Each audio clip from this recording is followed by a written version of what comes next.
The Secret Garden by Frances Hodgson Burnett. Chapter 9. The Strangest House Anyone Ever Lived in. It was the sweetest, most mysterious-looking place anyone could imagine. The high walls which shut it in were covered with the leafless stems of climbing roses, which were so thick that they were matted together. Mary Lennox knew they were roses because she had seen a great many roses in India. All the ground was covered with grass of a wintry brown, and out of it grew clumps of bushes, which were surely rose bushes if they were alive. There were numbers of standard roses which had so spread their branches that they were like little trees. There were other trees in the garden, and one of the things which made the place look strangest and loveliest was that climbing roses had run all over them and swung down long tendrils, which made light swaying curtains, and here and there they had caught at each other or at a far-reaching branch, and had crept from one tree to another, and made lovely bridges of themselves. There were neither leaves nor roses on them now, and Mary did not know whether they were dead or alive, but their thin grey or brown branches and sprays looked like a sort of hazy mantle spreading over everything, walls and trees, and even brown grass, where they had fallen from their fastenings and run along the ground. It was this hazy tangle from tree to tree which made it all look so mysterious. Mary had thought it must be different from other gardens which had not been left all by themselves so long, and indeed it was different from any other place she had ever seen in her life. "How still it is," she whispered. "How still." Then she waited a moment and listened at the stillness. The robin, who had flown to his tree-top, was still as all the rest. He did not even flutter his wings. He sat without stirring, and looked at Mary. "No wonder it is still," she whispered again. "I am the first person who has spoken in here for 10 years. She moved away from the door, stepping as softly as if she were afraid of awakening someone. She was glad that there was grass under her feet, and that her steps made no sounds. She walked under one of the fairy-like grey arches between the trees, and looked up at the sprays and tendrils which formed them. "I wonder if they are all quite dead," she said. "Is it all a quite dead garden? I wish it wasn't." If she had been Ben Weatherstaff, she could have told whether the wood was alive by looking at it, but she could only see that there were only grey or brown sprays and branches, and none showed any signs of even a tiny leaf-bud anywhere. But she was inside the wonderful garden, and she could come through the door under the ivy any time, and she felt as if she had found a world all her own. The sun was shining inside the 4 walls, and the high arch of blue sky over this particular piece of Misselthwaite seemed even more brilliant and soft than it was over the moor. The robin flew down from his tree-top and hopped about or flew after her from one bush to another.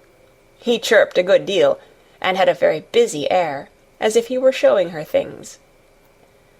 Everything was strange and silent, and she seemed to be hundreds of miles away from anyone, but somehow she did not feel lonely at all. All that troubled her was her wish that she knew whether all the roses were dead, or if perhaps some of them had lived and might put out leaves and buds as the weather got warmer. She did not want it to be a quite dead garden. If it were a quite alive garden, how wonderful it would be, and what thousands of roses would grow on every side. Her skipping rope had hung over her arm when she came in, and after she had walked about for a while, she thought she would skip round the whole garden, stopping when she wanted to look at things. There seemed to have been grass paths here and there, and in 1 or 2 corners there were alcoves of evergreen with stone seats or tall moss-covered flower urns in them. As she came near the second of these alcoves, she stopped skipping. There had once been a flower-bed in it, and she thought she saw something sticking out of the black earth, some sharp little pale green points. She remembered what Ben Weatherstaff had said, and she knelt down to look at them. Yes, they are tiny growing things, and they might be crocuses or snowdrops or daffodils, she whispered. She bent very close to them and sniffed the fresh scent of the damp earth. She liked it very much. Perhaps there are some other ones coming up in other places, she said. I will go all over the garden and look. She did not skip, but walked. She went slowly and kept her eyes on the ground. She looked in the old border beds and among the grass, and after she had gone round, trying to miss nothing, she had found ever so many more sharp pale green points, and she had become quite excited again. It isn't a quite dead garden, she cried out softly to herself. Even if the roses are dead, there are other things alive. She did not know anything about gardening, but the grass seemed so thick in some of the places where the green points were pushing their way through, that she thought they did not seem to have room enough to grow. She searched about until she found a rather sharp piece of wood, and knelt down and dug and weeded out the weeds and grass, until she made nice little clear places around them. Now they look as if they could breathe, she said, after she had finished with the first ones. I am going to do ever so many more. I'll do all I can see. If I haven't time today, I can come tomorrow. She went from place to place, and dug and weeded, and enjoyed herself so immensely that she was led on from bed to bed, and into the grass under the trees. The exercise made her so warm that she first threw her coat off, and then her hat, and without knowing it she was smiling down onto the grass and the pale green points all the time. The robin was tremendously busy. He was very much pleased to see gardening begun on his own estate. He had often wondered at Ben Weatherstaff. Where gardening is done, all sorts of delightful things to eat are turned up with the soil. Now here was this new kind of creature, who was not half Ben's size, and yet had had the sense to come into his garden and begin at once. Mistress Mary worked in her garden until it was time to go to her midday dinner. In fact, she was rather late in remembering, and when she put on her coat and hat and picked up her skipping rope, she could not believe that she had been working 2 or 3 hours. She had been actually happy all the time, and dozens of the tiny pale green points were to be seen in cleared places, looking twice as cheerful as they had looked before, when the grass and weeds had been smothering them. I shall come back this afternoon, she said, looking all round at her new kingdom, and speaking to the trees and the rose bushes, as if they heard her. Then she ran lightly across the grass and pushed open the slow old door, and slipped through it under the ivy. She had such red cheeks and such bright eyes, and ate such a dinner that Martha was delighted. 2 pieces o' meat and 2 helps o' rice puddin', she said. Mother will be pleased when I tell her what the skippin' rope's done for thee. In the course of her digging with her pointed stick, Mistress Mary had found herself digging up a sort of white root, rather like an onion. She had put it back in its place, and patted the earth carefully down on it, and just now she wondered if Martha could tell her what it was. "Martha," she said, "what are those white roots that look like onions?" "They're bulbs," answered Martha. "Lots o' spring flowers grow from 'em. The very little ones are snowdrops and crocuses, and the big ones are narcissuses and jonquils and daffydowndillys. The biggest of all is lilies and purple flags. They are nice. Dickon's got a whole lot of 'em planted in our bit o' garden." "Does Dickon know all about them?" asked Mary, a new idea taking possession of her. "Our Dickon can make a flower grow out of a brick walk. Mother says he just whispers things out o' the ground." Do bulbs live a long time? Would they live years and years if no one helped them?" inquired Mary anxiously. "They're things as helps themselves," said Martha. "That's why poor folk can afford to have 'em. If you don't trouble 'em, most of 'em'll work away underground for a lifetime, and spread out and have little uns. There's a place in the park woods here where there's snowdrops by thousands. They're the prettiest sight in Yorkshire when the spring comes. No one knows when they was first planted." "I wish the spring was here now," said Mary. "I want to see all the things that grow in England." She had finished her dinner and gone to her favourite seat on the hearth-rug. I wish I had a little spade," she said. "Whatever does thou want a spade for?" asked Martha, laughing. "Art thou going to take to diggin'? I must tell mother that, too." Mary looked at the fire and pondered a little. She must be careful if she meant to keep her secret kingdom.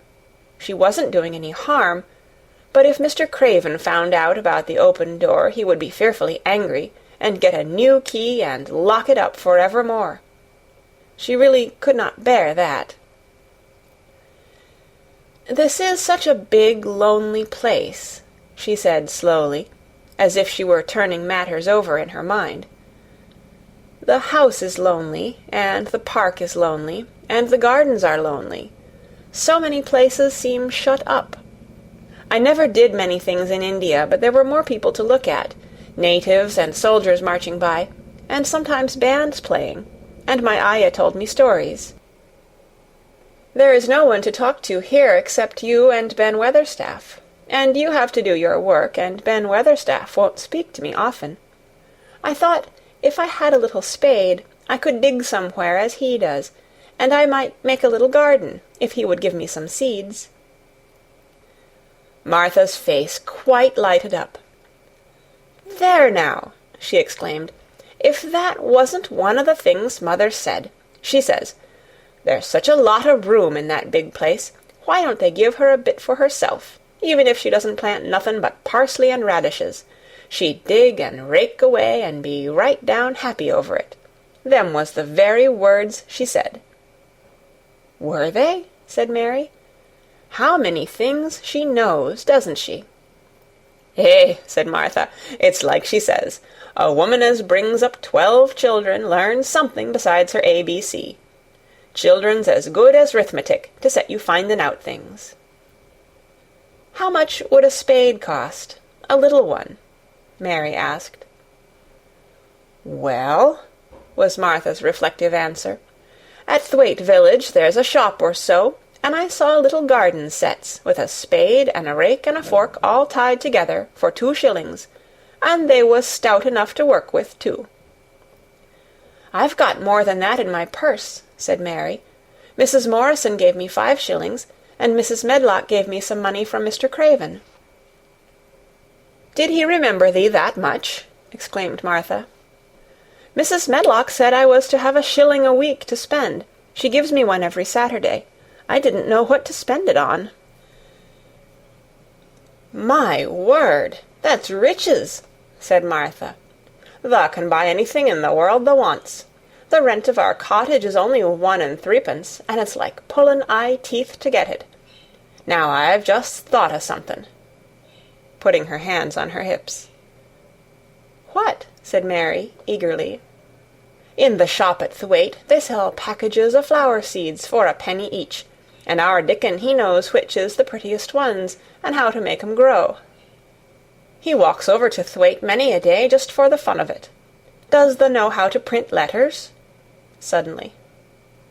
"I know how to write," Mary answered. Martha shook her head. "Our Dickon can only read printin'. If thou could print, we could write a letter to him, and ask him to go and buy the garden tools and the seeds at the same time." "Oh, you're a good girl!" Mary cried. "You are, really. I didn't know you were so nice. I know I can print letters if I try. Let's ask Mrs. Medlock for a pen and ink and some paper." "I've got some of my own," said Martha. "I bought 'em so I could print a bit of a letter to Mother of a Sunday. I'll go and get it." She ran out of the room, and Mary stood by the fire and twisted her thin little hands together with sheer pleasure. "If I have a spade," she whispered, "I can make the earth nice and soft, and dig up weeds. If I have seeds, and can make flowers grow, the garden won't be dead at all. It will come alive." She did not go out again that afternoon, because when Martha returned with her pen and ink and paper, she was obliged to clear the table and carry the plates and dishes downstairs, and when she got into the kitchen Mrs. Medlock was there and told her to do something, so Mary waited for what seemed to her a long time before she came back. Then it was a serious piece of work to write to Dickon. Mary had been taught very little because her governesses had disliked her too much to stay with her. She could not spell particularly well, but she found that she could print letters when she tried. This was the letter Martha dictated to her. "My dear Dickon, this comes hoping to find you well as it leaves me at present. Miss Mary has plenty of money, and will you go to Thwaite and buy her some flower seeds and a set of garden tools to make a flower bed. Pick the prettiest ones and easy to grow, because she has never done it before and lived in India, which is different. Give my love to Mother and every one of you. Miss Mary is going to tell me a lot more, so that on my next day out you can hear about elephants and camels and gentlemen going hunting lions and tigers. Your loving sister, Martha Phoebe Sowerby."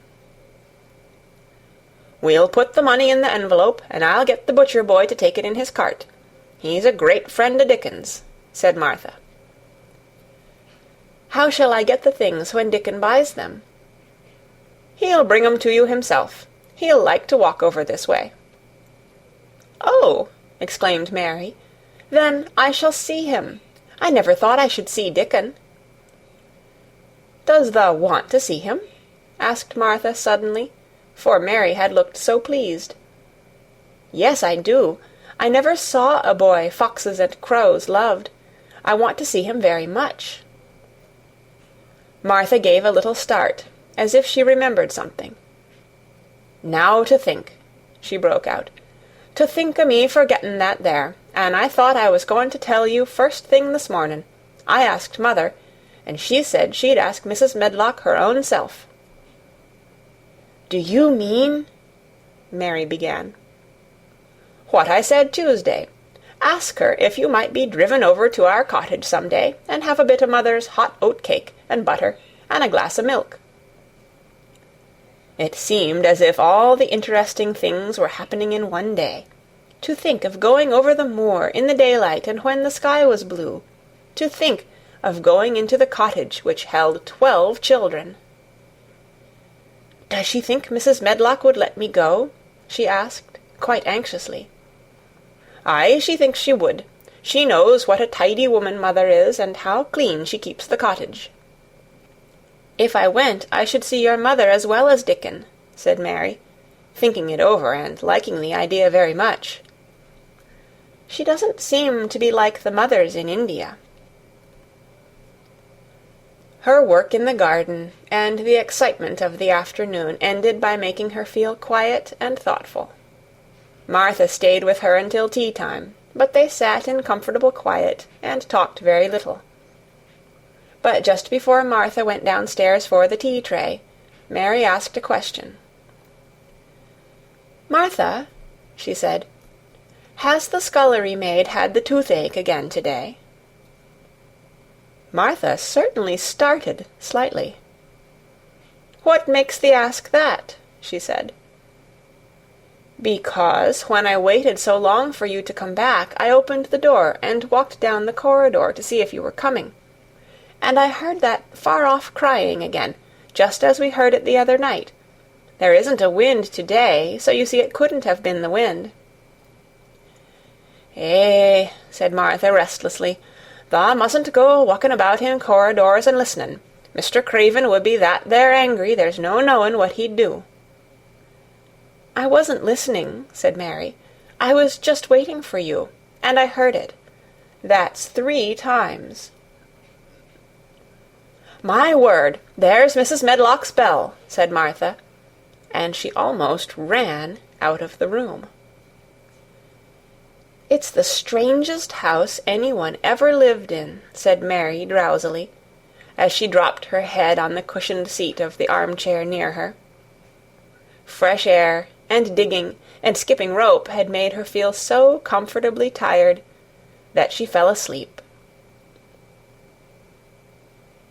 End of Chapter 9. Read by Kara Schallenberg on January 20th, 2006, in Oceanside, California.